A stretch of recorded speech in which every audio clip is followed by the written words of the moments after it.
so that we can still enjoy the trip back, because the trip back can be a little bare with a little bit of snow on the interstate. Folks, it's not even Halloween yet, and he's already saying the S word. What the heck?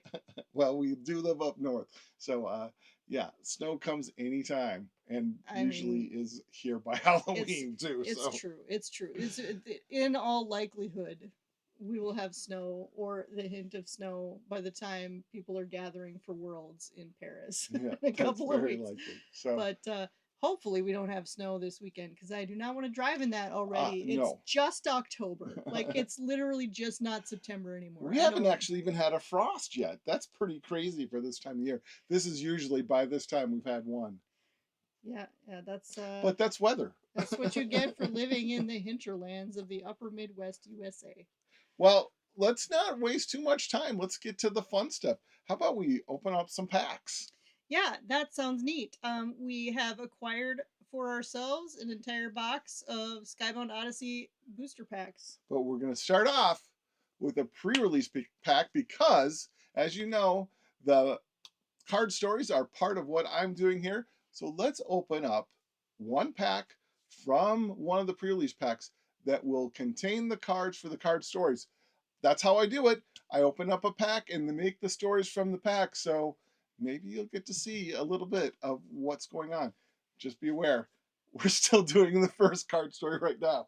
The second one is still being written. So it might not be another year until this comes out. Oh, but hey, you're not give yourself a little credit. It's not going to take you that long. It might. Natalia wants to be in the video. We have a dog. We have a guest dog today. So if you hear someone panting heavily into the microphone, it's not us. Here's the box we're going to open. And here's the Skybound Odyssey pre-release kit. Oh no! Almost didn't open right. So the unique in there is a Shiva. Ooh, if there's arrow ability. If there's a spell in your reserve, sabotage in Lyra. A spell though. I don't play spells in my Lyra decks. But you might place more than you would play in some other decks. And then discard permanents to get a boost. From hand only. To get 2 boosts, actually. So that's pretty cool. And from reserve support ability, you may discard a spell from your reserve to your hand. Or return a spell from your reserve to your hand. Zoom in a little bit here so it's a little bit easier to see. All right, so here we go. Ooh, Aerolith token. That'll be fun. That'll be an interesting way to put that into a story. We have a soul story with an Aerolith token. Well, that'll be a little bit tougher. Well, no, that's not tough at all because Soul is going to have to be in the flying islands in order to meet Halua in the first place. So, well, let's just remember though that the Mythbander stories take the plot lines or the storylines in these cards, and they don't necessarily bring in those people. For example, a story alert, a little piece. There's going to be a hero used in the last story. That actually represents one of the characters in the story. So, Sea Nymph. So, wow, water location maybe. Interesting. Moth to Spring. This has got a lot of water art in it. Yep. Also related to water. Yep. Lyra Signet. So there's Noodles and Company, Nadir and Bubbles. And I don't know what they're doing there. That's just an amazing thing that's going on there. Well, I think that's Nadir's and Bubbles Musubi. That's what I think. Okay, that could be it. The Warden, the Sleeping Warden. Thank God he has shoes on. Yeah. This reminds me of the Hobbit thing, though. Immediately when I saw it, yeah. So this one for me is always, I'm going to call him Proudy. This card, which is a crazy card. This card is already up to $3, $3.50 in the rare. So yeah, well, that's because the rare is an arrow ability. It's much less exciting as a hand ability. Yeah, I actually, even though I like this card, I think you would probably try to play the rare every time you can. I did put the rare in my soul deck. The Manned Jet. Manjet. Yeah. Manjet? So the Manjet? Manjet and the Mescatet are two of the big, huge ships that the Ortis have, and this one was in construction or in repairs in on the ship islands of what is it, Enosha? What's the one? Enosha is the floating islands. Floating Islands, yeah. So it was in repair until just recently. So hey, there it is. It's out now. A quarry that also looks kind of like it's floating in the air on a aerolith. Yeah, well, because they've got to mine the aerolith from the floating rocks. So it would And be floating, wouldn't it? we got a little ship here, a bunch of ships, and then what is this orange thing? I've always looked at this and tried to figure out what that is. That might be part of the story somehow. It looks like a Mars rover. It's probably some kind of brass bug. Moona Signet. Not nearly as colorful as the Lyra Signet. There's no woolly backs here. It is very green. Well, they aren't there yet because right now the art is clearly showing what happens when you put a forest terrain marker on a visible region. All right, so we get the rares. A Reef. This card is one of those things that I think if I'm right about some of these sets, I think Izuri was part of the first set and one of the first few heroes that were created. This has just got to be a card that you've got to create when you get to the point of building permanents. They've got to do removal stuff. And so there it is. Great art too. Really stunning art. And this one's just so colorful in this rare. Yeah, obviously out of faction here, but shout out to this artist. Who is the artist in this one? Oh, An Tung. Yeah, that is a very resentful looking robin. Yeah. Doesn't it look like it's gonna peck your eyes out? Yeah, you shouldn't be near that nest. It is extremely resentful. And then we got Suha. Suha, yep. One of my favorite cards in the set, actually. Although I much prefer playing her in the Ysmir faction version because you get that sabotage right away. Yeah, I do like this card, but it did not make the cut in my soul deck. There's just too many rare slots that needed to be filled with rush cards. So location. You're going to have to travel in a ship somehow. This is probably some part of the storyline that relates to some kind of event, and we're meeting people. I think this is probably a good card to start off a story with here, the Ortis Warden. So that's what I'll probably be starting off with, something with that. Starting off as a tired day before you get too exhausted doing all your other stuff. Maybe the whole story is just a daydream of the Ortis Warden who fell asleep on the job. Could be, very well. Notice we got our little tokens here on our side. You got a woolly back. I'm in the process of building a silk here. Doesn't have its face, so you can't see the face yet. But yeah, go ahead and do stuff like that. Create stuff for yourself. This is the point of the game. Make fun things for yourself. Absolutely. Yep. All right, let's get into this. Kari, you're up next. Okay. So we're not going to go through every common like we just did in that one, but we'll take a look at all the rares and put in our 2 cents. Ah, yes. Halua. Halua, my man. I love him. Okay. Blah, blah, blah commons. Whatever. Nike, Mountain Guide, and Bravo Signet. In Ysmir, so that's off, yeah. What do you like about these cards? Which one do you want to talk about?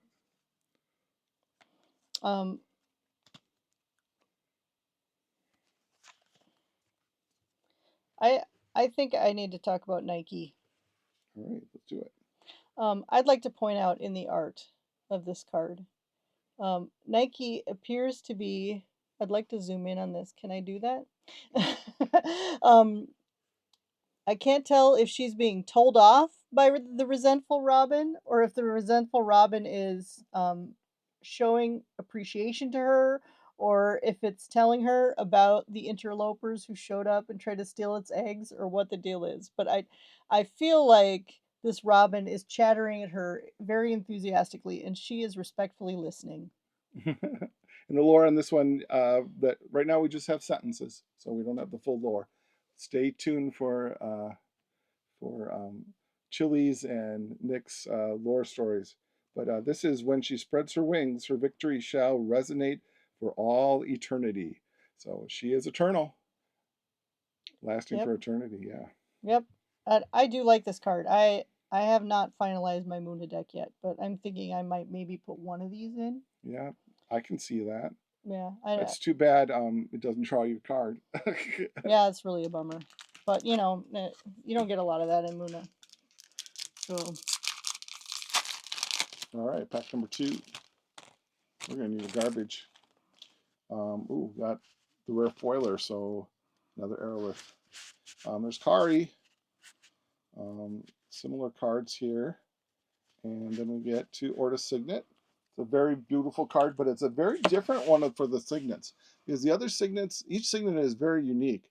But this one, yes, you're ascending in some ways, but the card doesn't do that. And it's almost like they're praying to the Orta's signet, which is a little weird, I think. no, I think it, to me, it seems like you can see the threads going from each individual to the signet. They are all working together to conjure this image. Ah, so you're thinking they're all altars and Yeah, or you know, yeah, in some way. Yep. And then 2 off faction cards. Cool. What's your next pack gonna have? I don't know. A unique, maybe. Hmm? Let's see.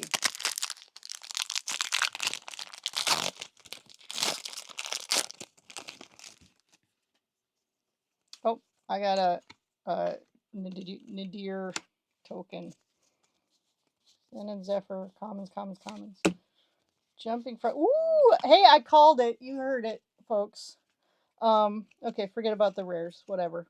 I have a unique. It is 2/3 Leviathan Spotter 2/01. From reserve, if my expedition is behind, you may send to reserve target character with hand cost 2 or less. When I leave the expedition zone, you may reveal a spell hand cost 4 or more from your hand. If you do, create a Mana Moth illusion token in target expedition. So the lore on this one is when the horn sounds, the hunters gather to track the Leviathan. So that's why he's spotting the Leviathans and blowing the horn there.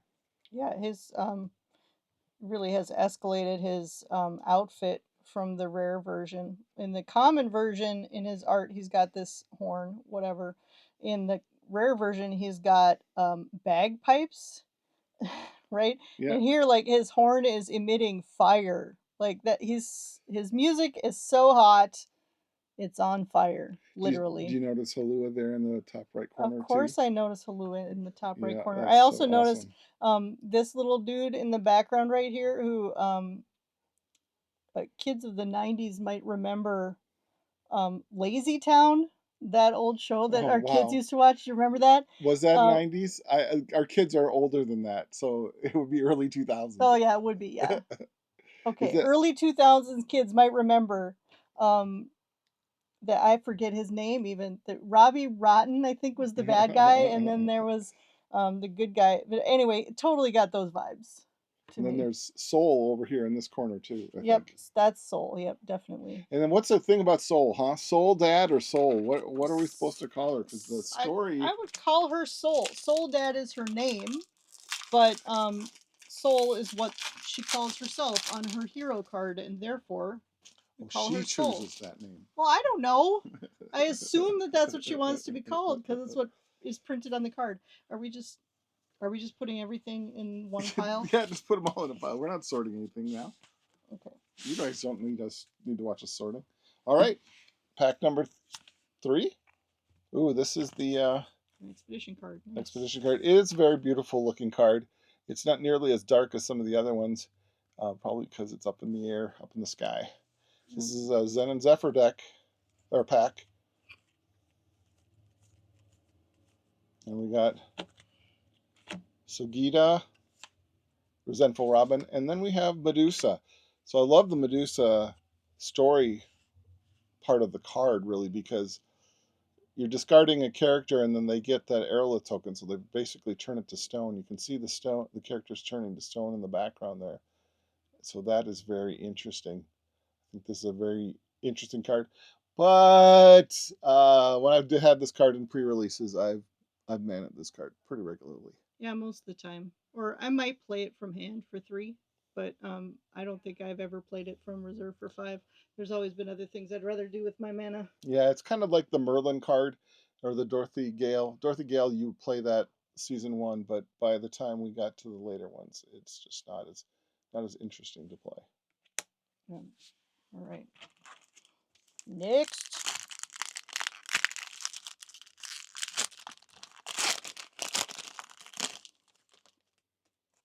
Oh, we got a Mana Moth token. Whoop, whoop, whoop.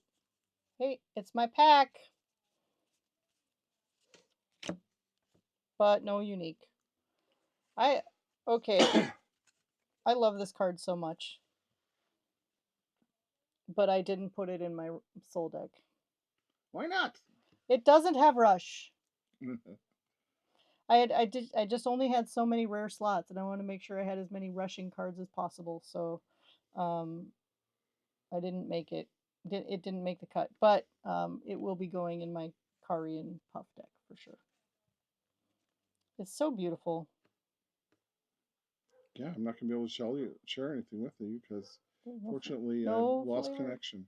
This card has no flavor text. Well, let's hold on it. Yeah, everything's lost connection. So that's too bad.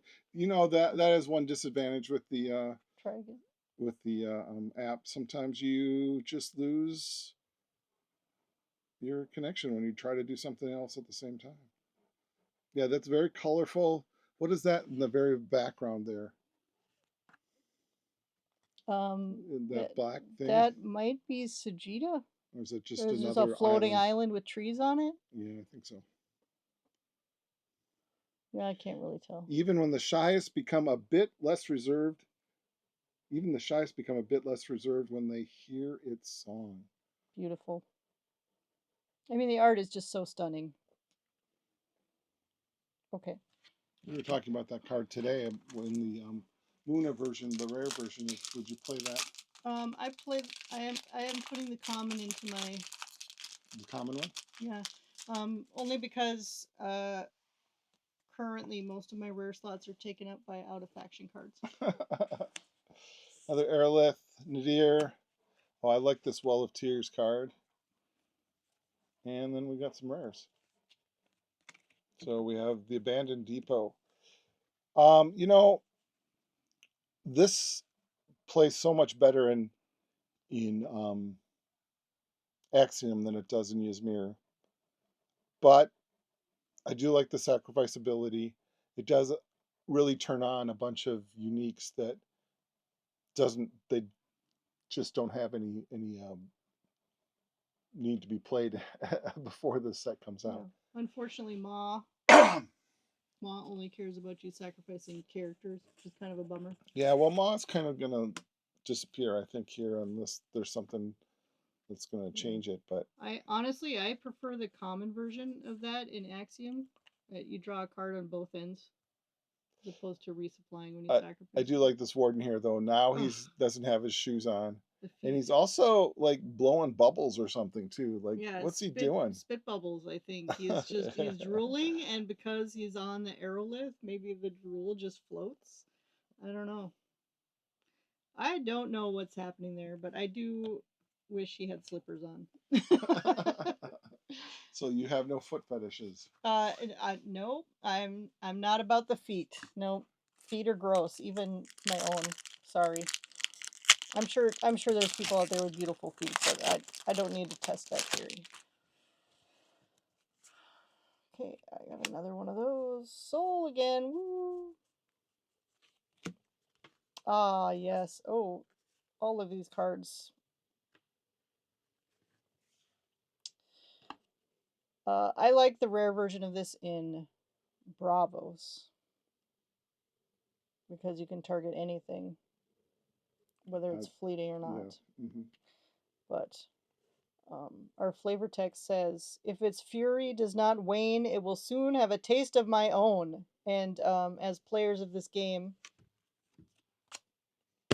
we know that she doesn't kill it, so I'm not sure exactly what happened there.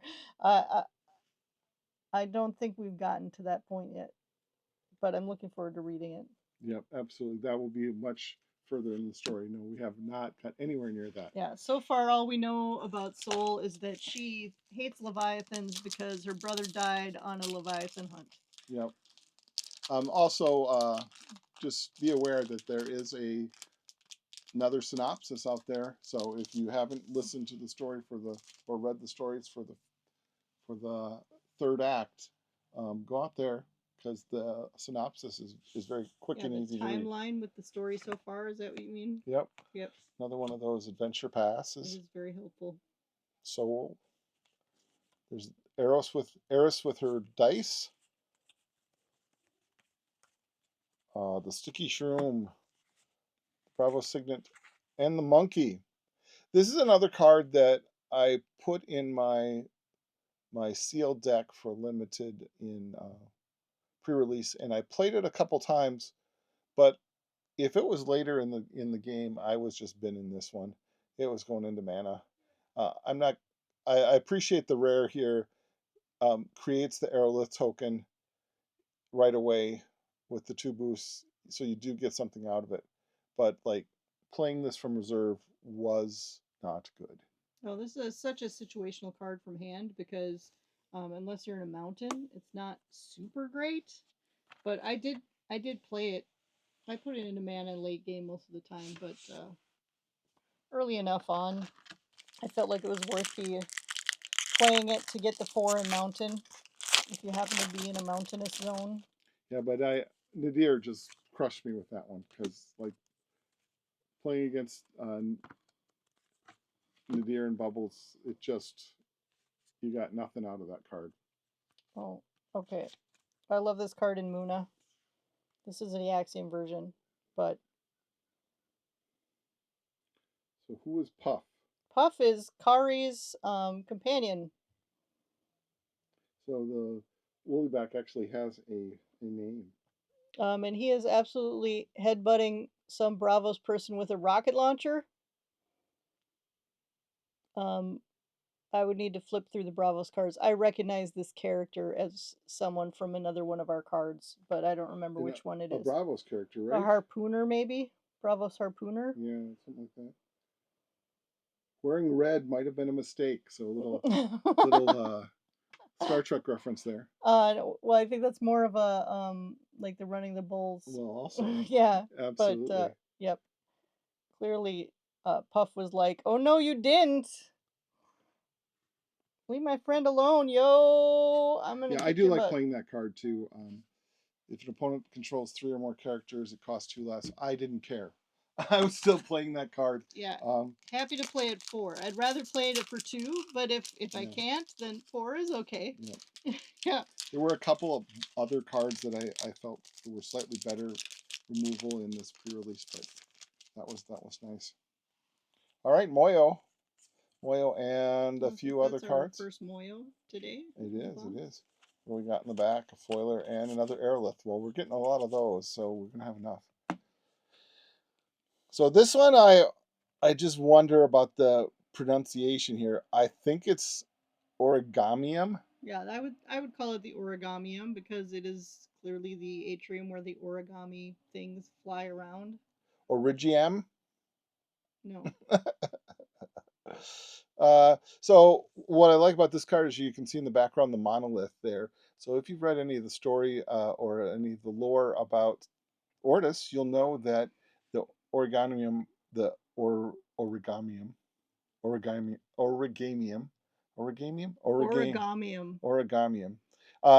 it sits right underneath the monolith, and they have a interaction in the lore. So it's very important that that's sitting there. This is a space of kind of Ortis.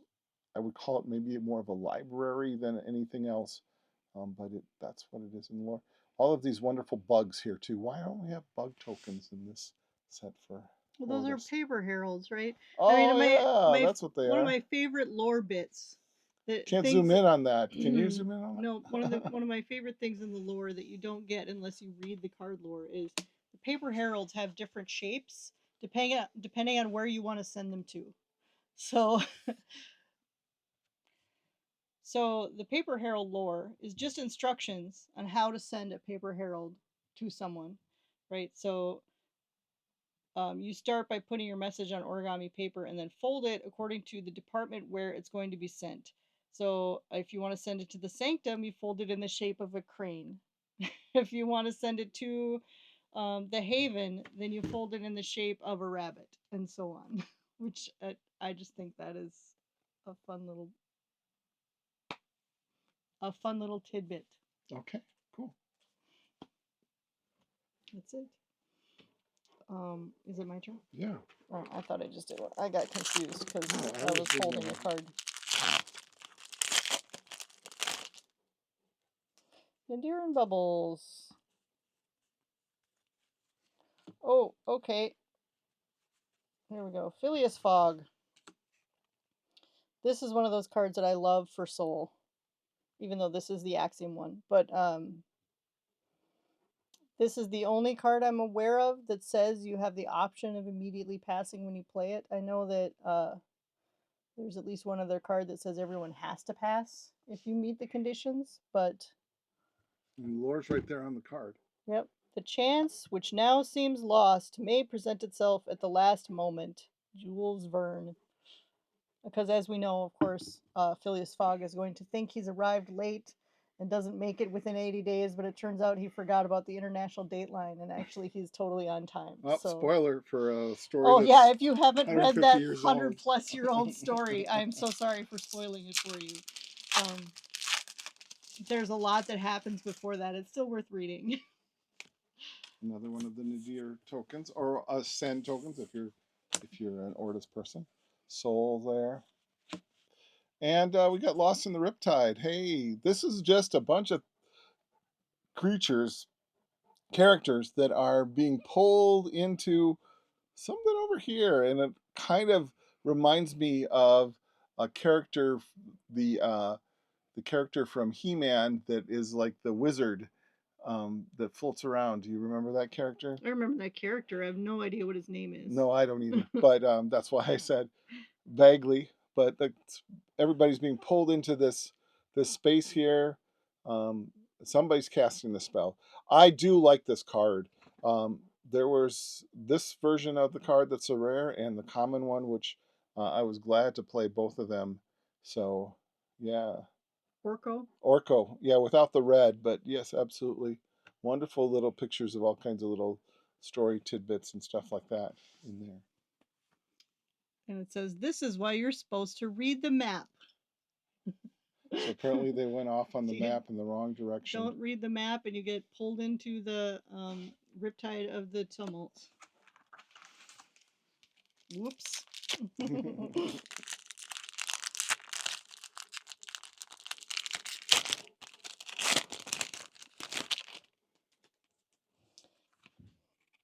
All right.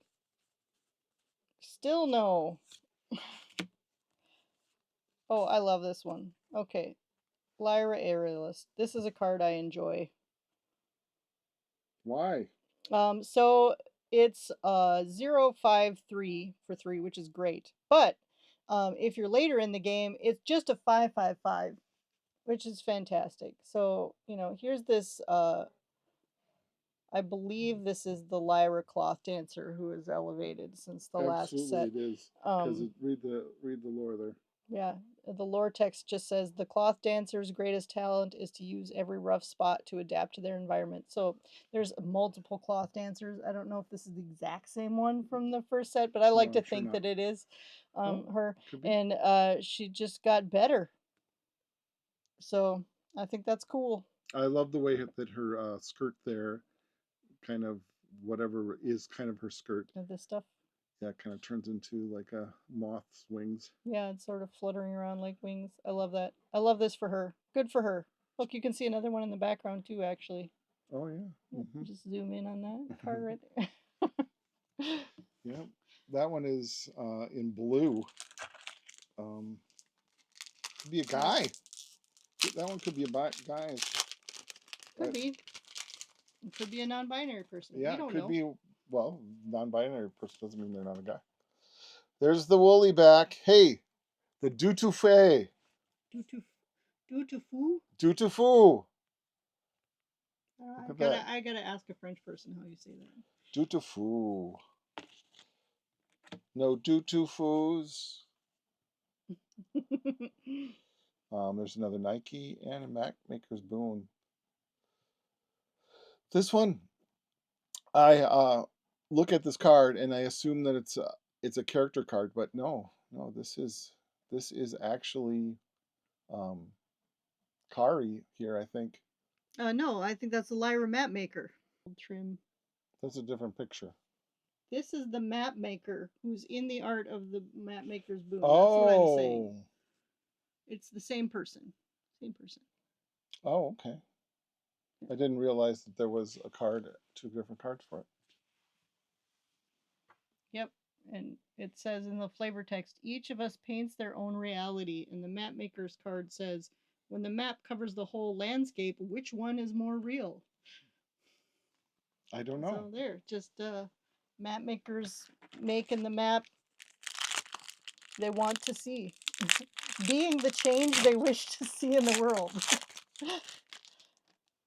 Another woolly back. You can never have enough woolly backs. Okay, I'm going to talk about this card.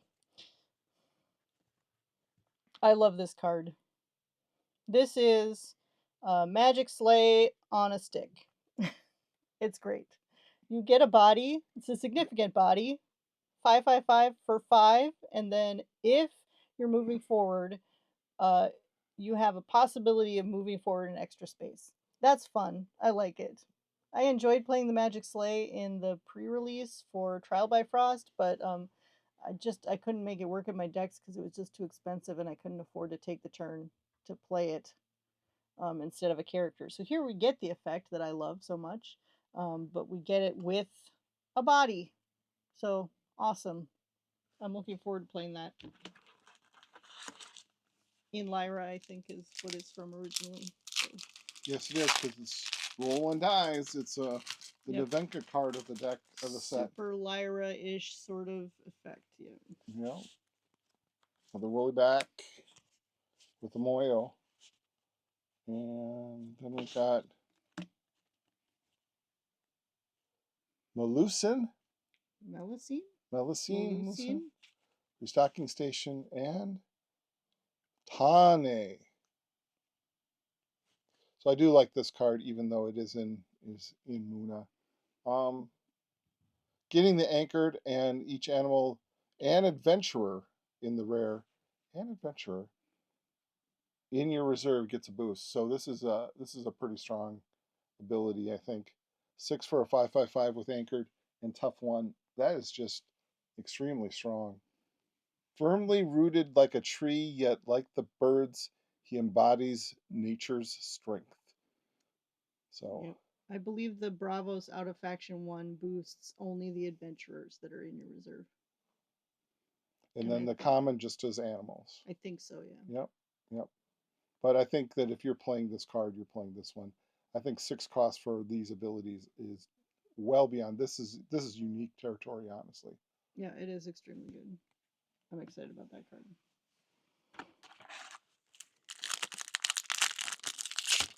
Only one unique so far. Yeah, maybe it's this one. Hey, it's this one. We just got to talk about uniques more. That's what we need to do. Not this one. Oh, it's a blue cap. I'm sorry, Blue, but your card is not good. Well, let's read it. Maybe it's okay. It's Ortis, so already I don't like it. It's a 2 and 2 for a 2/2/1. When my expedition fails to move forward during dusk, create an aerolith in your landmarks, just like a regular blue cap. When I go to reserve from the expedition zone, if you have 6 or more mana orbs, create an Ortis recruit soldier in your hero expedition. It's okay. It's certainly not enough to make me want to play Ortis. but it could be worse. I don't think it's bad. Yeah, it probably fits in the cube. It's probably good enough for a cube card, but the flavor text is to avoid sudden jolts, invest in stone. So okay, another unique.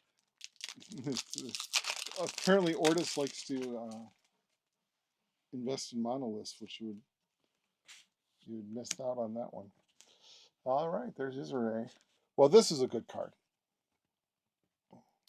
The Bravo Signaler Priya. This is just excellent.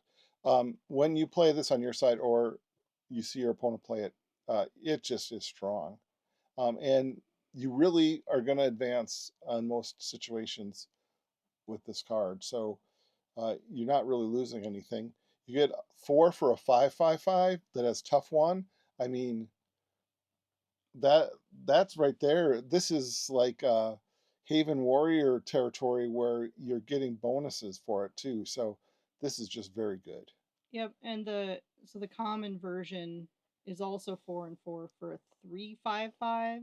Doesn't have tough one, but you still get the aerolith when it moves forward. So it's still a great card even at common. Yeah, so it's playable in limited for sure. Yep, I like that card a lot. The goal is simple: to draw out Halua.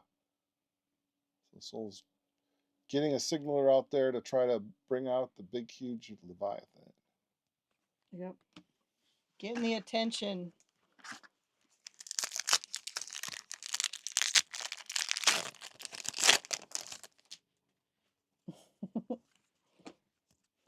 Okay, Zen and Zephyr, a bunch of commons.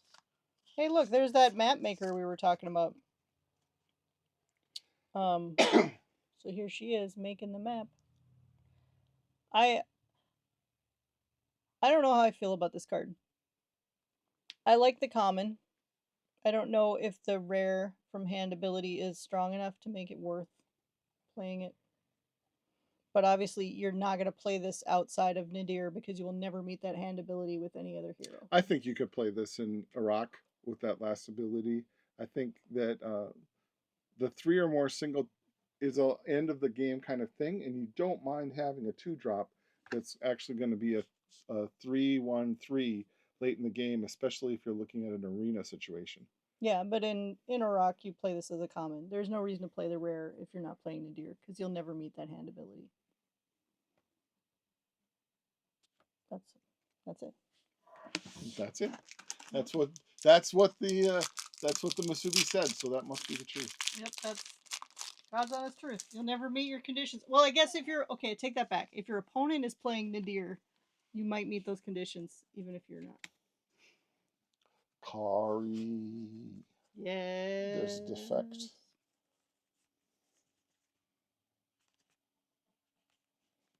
You know what? I'm going to talk about defects. I'm not. These cards are good. I like Gavroche a little bit, but I don't like that it's only in reserve. So it really, I don't really want to play it early. But hey, let's take a look at this one. Is 7 too much to play for a guy bringing a character over to your side that's on their expedition? I think this is a great card for Moyo, because what are you getting with this? You get a draw, you get the 2/2/2, and you take their character, whatever they played earlier than that. And obviously, it's going to be an early play, so it's not going to be the greatest character, but the draw is worth 2. The 2/2/2 is worth 2, so that's 4. You just really got to get a 3-drop or something better. And honestly, it doesn't even have to be a 3-drop. If you got a 2-drop for that cost, you're taking 2 away from them and putting it on your side. You're going to end up with something like a 4/4/4 in one of the expeditions. That's not bad. Yeah, and if you have enough after you abilities in your deck, you might be able to hold off long enough to get something really good from them. But as a person who's not playing Izmir, I hope you never do.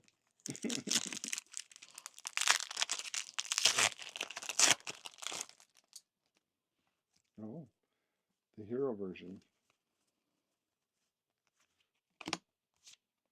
Oh, we haven't talked about a Jin yet. Oh, hey, look. It's our banner. The Smoldering Gin. So here we have a half wet, half flaming gin. It doesn't know what it wants to be.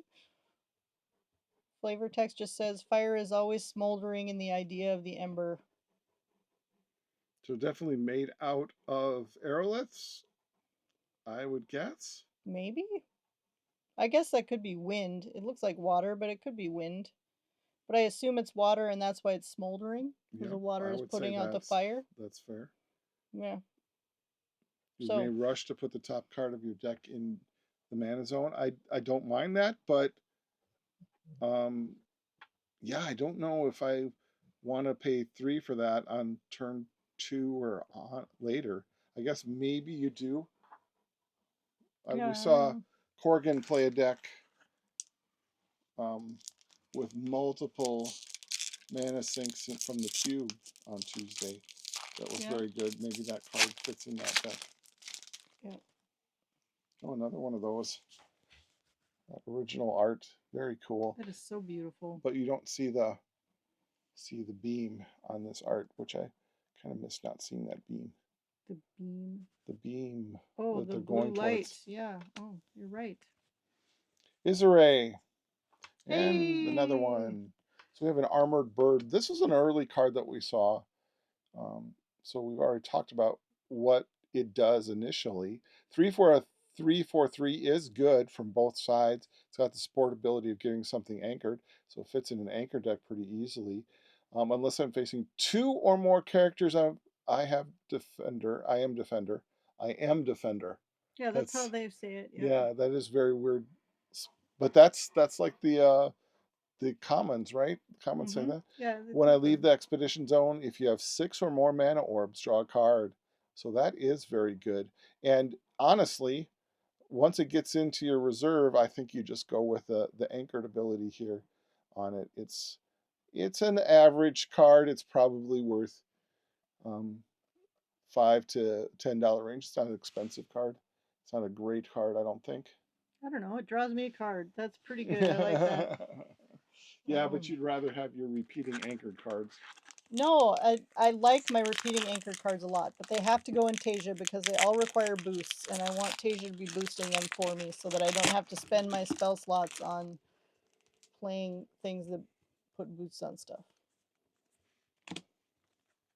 Oh, this card.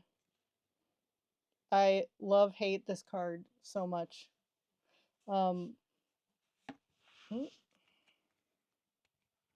So for 7 and 7, you draw a card, and both your expeditions ascend, and you immediately play for free up to 3 characters with base cost 3 or less.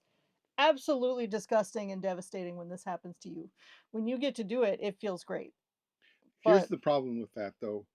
You don't really want to play 3 cards at once. In Ordis, no. No, that put 3 cards in reserve for your next turn, and you probably already have something in reserve. It's a base cost, so you could be playing cards from reserve, but that's a lot of cards unless this is near the end of the game. I'm not a fan of this card. I did have it in our cube, and I did have it in one of our pre-release, but it might be good. I find in Bravos this card is absolutely spectacular. Well, Bravos is a different place. Yeah. The Bravos version is 5 from hand and 6 from reserve, and you can play 2 characters base cost 3 or less. So there's our light. Like a beacon, the horizon calls us onward. So that's where they're headed off to the heroes. Yep.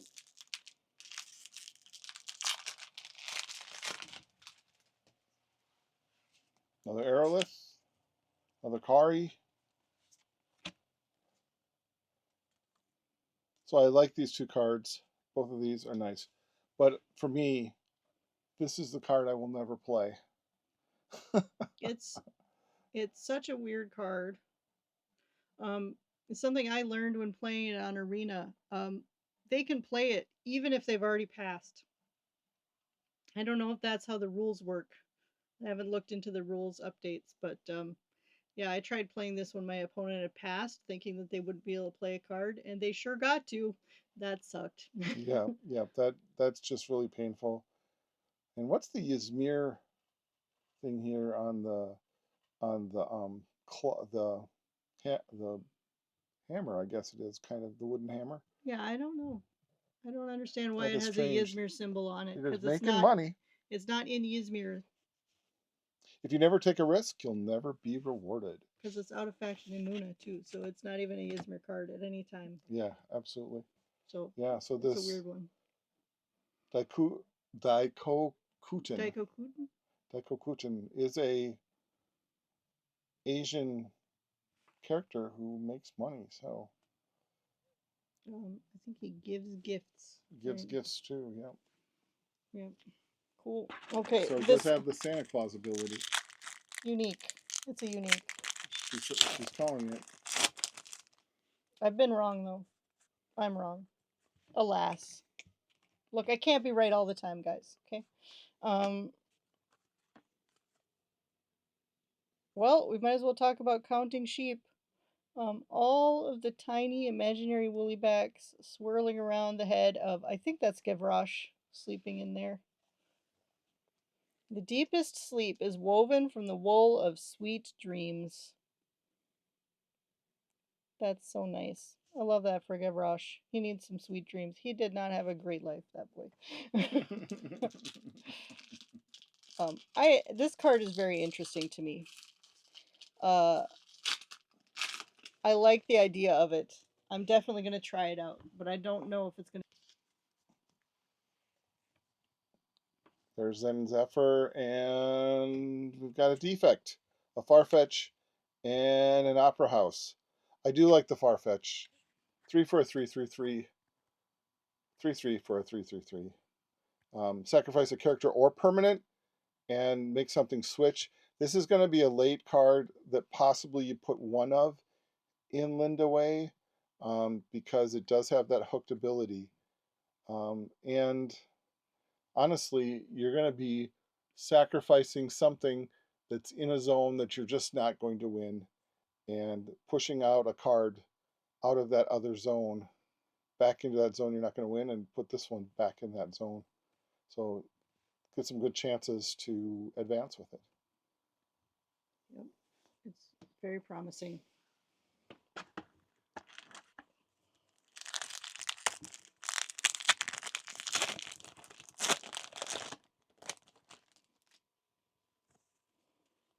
Kari and Puff.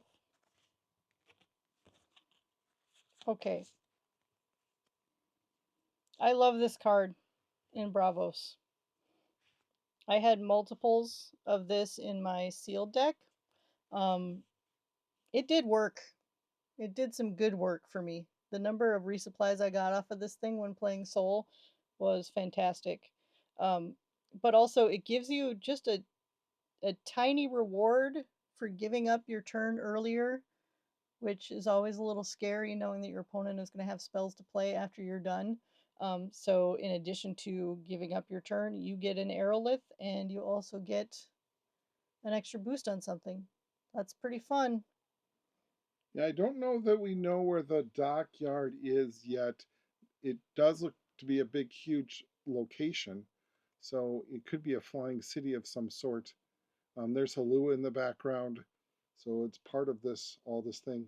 Mm-hmm. Cast off and let the hunt begin, says Soul in the flavor text. Yep, so they're going after Halua.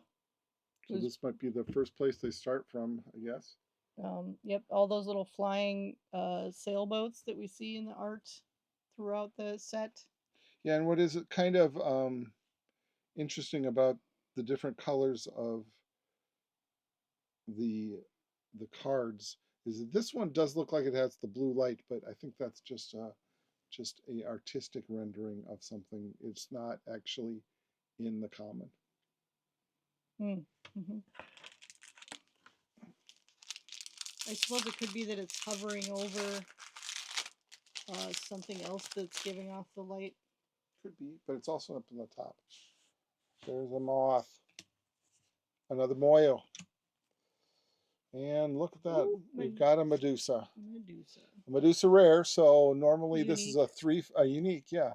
This is normally a 3/5. So that's good. This is a little more expensive.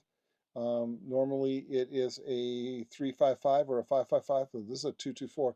So better have something down there. This is Axiom too. So this is cool. Got an arrow ability, that's always nice. You may send target character to reserve. If you do, create an aerolith. So that sounds nice. Pay 4 to get that. Get an aerolith token. I think that's valuable. I don't, and you're doing this twice because it's an arrow. So I think that's good. At dusk, if I'm fleeting, create 2 aerolith tokens. Otherwise, just create 1. Yeah, so anytime you play it, you get an aerolith at the end. Automatic. Well, you're going to get. And then the second time you play it, you get 2 aeroliths. And I mean, it says target character, right? So you could target your own characters if you're already losing an expedition, and sending something of your opponent's away isn't necessarily going to help you. Maybe you send one of your own characters and get an aerolith yourself. I think, though, that you're forcing your opponent, even if they've only got a 2 drop there, forcing your opponent to replay something for 2 is worth an aerolith for that loss of tempo. And then you're getting another one already at the end. So, yeah, you're scoring 5 aerolith tokens with this card, 5 cards to put in your reserve. Oh, that is very good. Well, so the opponent gets the aerolith token if you send away their character. Oh, yeah. You don't get it. Okay. Yeah, that's right. That's what she normally does anyway. Yeah, so you might send away something of your own if you really want that aerolith and you don't care about giving it up. Yeah, I would send away a winged monkey in reserve for that.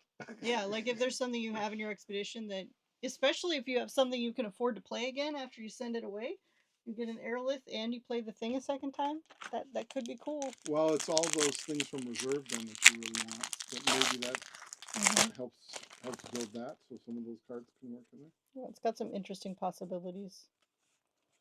Oh, here's one we haven't seen yet. The hare. Yeah, this is a little weird card. It is a weird card. So it says if you're first player, target player becomes first player, right? So there aren't a lot of cards that care about you being first player in the middle of a turn. But what this really says is, I am first player now, and I'm going to be first player again next turn. Right? Because you make your opponent the first player, and then you become first player again at dawn on the following day. Yep, absolutely. So that's pretty great. But also, I appreciate the flavor relation to the tortoise, which has the opposite effect, right? It also does something with the first player token. So the hare says, "Hey, I'm first because I'm the fastest," and then of course the hare is like, "I'm so far ahead, I'm going to take a nap," and then it's not going to be first anymore because it got lazy. Move your feet, lose your seat. I wonder what it says in French. Hang on, I'll look it up. So we only got 7 packs left.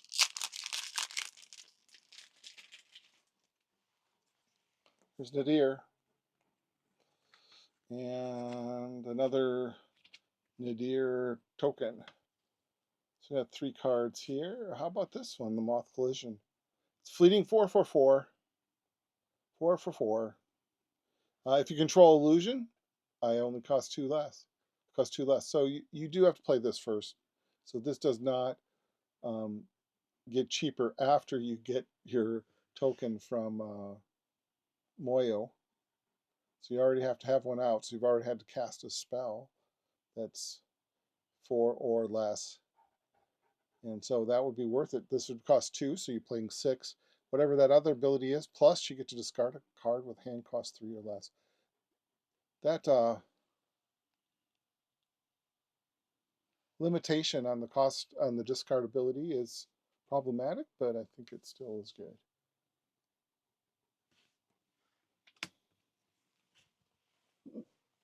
Okay, we're getting down there. Just a few packs left.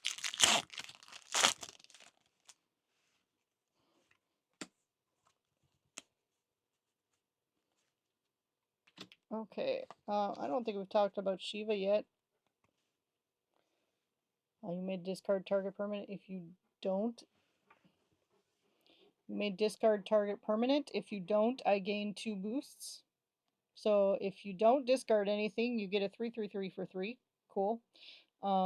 If you do discard something, you get rid of a permanent and you get a 1/1/1. It's okay. Yeah, no, I think this is good. This is actually fits in the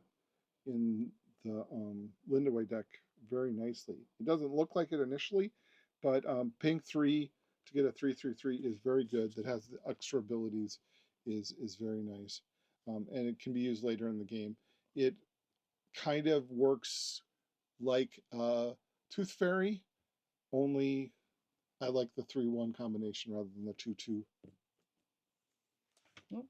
And also it's a 3/3/3 sometimes, which Tooth Fairy never is. Yep. Yeah, it has lots more advantages, but you don't really have that much for permanent removal in Ysmir just by nature, except for those big, huge spells that do everything. Moyo! And more fun stuff. And, oh, how about this card? There's Yana. Soar! A Zephyr Feather gives the Ortis the ability to fly. So how do we think fly is being represented here? I don't think that the game really cares that much about it at all. I thought maybe Ascend might do that, but it doesn't really affect your opponents as much as I thought it might. I think the flavor of Ascend is that it's lifting you up so that you can go past your opponent in situations where you might be standing next to them. Yep, absolutely. I appreciate that the wings are made out of paper. Yes, they are. Yeah, I do think this, just like Iseray, I think that Zen and Zephyr were another hero that was invented early on in the game that they just pulled off for later because Ascend and Arrow tokens, that just takes so much space in a set. Hey, it's got a support ability too, so you can just toss this for nothing to get a boost on something, which is awesome.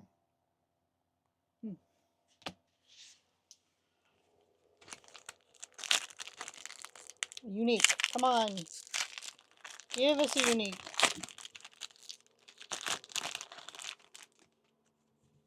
No. I'm too demanding. Okay. This card is mean. This card is so mean. So you pay 8. That's a lot. Discard everything from one expedition only and then move that expedition backwards one region. So you're completely ignoring the other region. You don't have the mana to play anything else. I don't know that I want to play this. It might be nice to flip this off the top of Auroch, but if you're playing Auroch, you play it for free at noon when there's nothing in an expedition anyway. So I don't know. Yeah. I believe this is in Ysmir normally. Well, I believe Adam played the common of this against me in the cube because we've already moved some of the commons into the cube. And the thing about that was I won 2 locations after he got rid of it. So it just, I think it's a lot to expend. It's a card that just doesn't work unless you have something else to play afterwards. Yeah, I'm not sure. It's an interesting idea, and I'm sure that somebody competitive is going to break it, but that person is not going to be me. No, this is casual alterations. This isn't competitive. Yeah. There's Iseray. The Paint House. So let's talk about the Paint House a little bit. This rare, 4 cost from hand or reserve. Seems a little high. What are you getting? You get a resupply and a resupply. And then, if 3 or more terrain regions are visible, you may get 2 boosts to a character. So At noon. at noon in character in reserve. So Yep. it's a May ability, so it doesn't mean you don't have to get punished by forcing that onto another character for your opponent. It is very good. This is unusually good. This is surprisingly very, very good. I actually had this one in limited in a pre-release, and I also had the Axiom one, and then the common Lyra one as well. And at one time, I did have both Lyra paint houses out, Oh. and so I was giving characters 3 boosts. I immediately cashed in one of my terrain markers. I did not care where it was going. I just wanted to make sure I had 3 initially for when I played this on turn 2. And I had played an anchored character already, so guess what happened on turn 3? That anchored character got put in reserve, got 3 boosts, and was replayed. And I think it was a 6/6/6. Yep. Yeah, it was that card was very, very good in your Nadir deck. I will absolutely be putting it in to my Nadir deck when I build it. I'm still not sure if the rare slot is that important, but that double resupply is so good. I think I probably will. Okay, Joining Fates. We're going to talk about this one.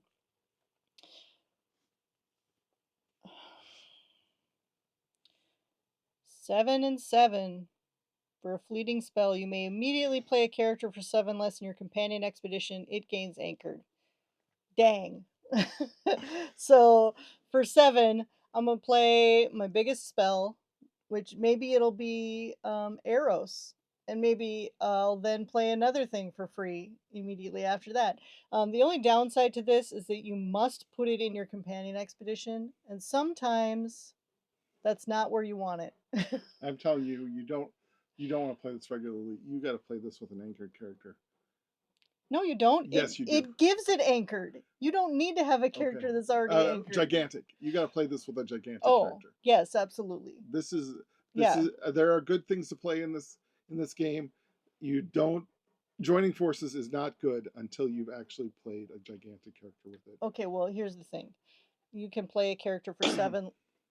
You can play a character for 7 less. So you play your 7/7 Halua, Raging Leviathan, Yep. for free in your companion expedition. It gains anchored, and then you pass your turn and you get another Halua, and now you have 4 Haluas basically. It's awesome. Yes, it's very good. Yeah, it's very good. I think that dream scenario though is the best case scenario, and I don't know that you play more than 1 or 2 of those in your deck, but yeah.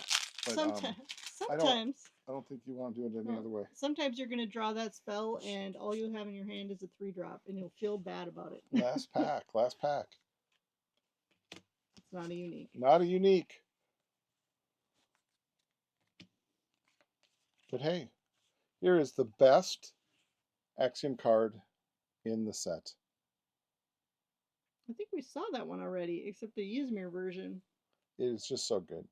Paying 2, drawing a card. When it's sacrificed, resupply. And you're going to be sacrifice it.